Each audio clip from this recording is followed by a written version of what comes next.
अस्सलाम वालेकुम। उम्मीद करते हैं सारे दोस्त खैर वफीत नाल होणगे।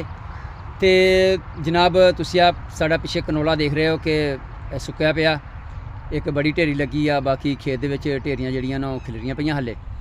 तो इंशाअल्लाह कल थ्रैश लावांगे तो इनू गावांगे तो फिर इहदी पैदावार के मतलब भी दसांगे कि पैदावार कितनी निकली आ। तो ये पहले मैं दसां कि HC21 हाईब्रिड कनोला, तो मैं पहले भी वीडियोज़ दे विच दोस्त इहदी अपडेट दिंदा रहा। तो तुहानूं दस्सिया सी कि पहली गल है तो कि खाने वास्ते बड़ा अहम आ, बड़ा बेहतरीन है, इहदा साग बड़ा अच्छा तो लजीज आ। उस तो बाद इहदा तेल जिहड़ा कैस्ट्रोल फ्री आ। तो तीसरे नंबर के उत्ते ये जनाब इहदी पैदावार बहुत अच्छी है, इहदी फली बड़ी लंबी आ। तो दूसरे कनौले या राय या सरों जी उहदे नालों इहदी पैदावार अलहमदुलिल्लाह ज़्यादा है। तीसरे नंबर के उत्ते जनाब इनू वड्ढना बड़ा आसान आ, इहदा तना बड़ा जिहड़ा ना नरम आ और गाउणा भी इनू आसान आ।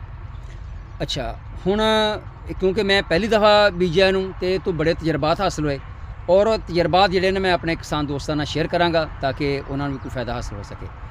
तो हुण सब तो अगला इहदा अहम मरहला कि इनू वड्ढना किस टाइम है।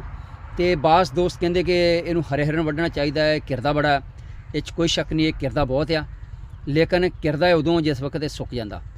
तो इनू हरे नू बिल्कुल नहीं तुसी वड्ढना, इनू जिस वक्त इहदियां फलियां ब्राउन रंग दियां हो जान तो फिर इनू वड्ढना तुसी।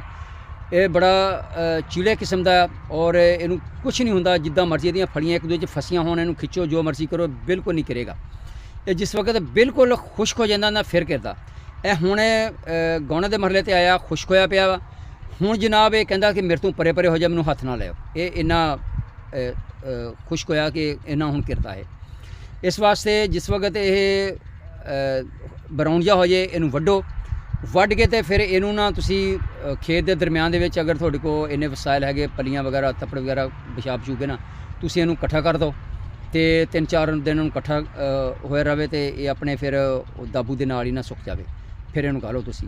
अगर इस तरह ही पिया तुसी ढेरियां दे विच सुका लिया इनू, तो फिर आ मरहला जिहड़ा ना सब तो औखा तो मुश्किल मरहला है। तो हुण ये बहुत करदा। हुण जनाब ये ढेरियां नू तुहानूं ना फुल्लां तरह चुकना पैना, चुक के तो पलियां च पा के तो बड़े प्यार के नाल तुहानूं ना थ्रैश तक पहुँचाना पैना, नहीं तो अद्धा गिर जाना। एक दोस्त ने ना एक वीडियो के कमेंट से मैनूं दस्सिया सी कि एक कनौला भाई मैं पिछली दफ़ा बीजा पहली दफ़ा तो 25% मैनूं हासिल होया, 75% कर गया। और उसकी गल बिल्कुल हकीकत आ। और इहो ही औखा मरहला, जे अगर इनू काबू कर गए तो फिर जनाब सतही खैरा, नहीं तो जनाब फिर पल्ले का कुछ नहीं पैना। तो उम्मीद है थोनों वीडियो पसंद आएगी, तो पसंद आए तो लाइक तो शुरू करिए। बहुत शुक्रिया जज़ाकल्लाह।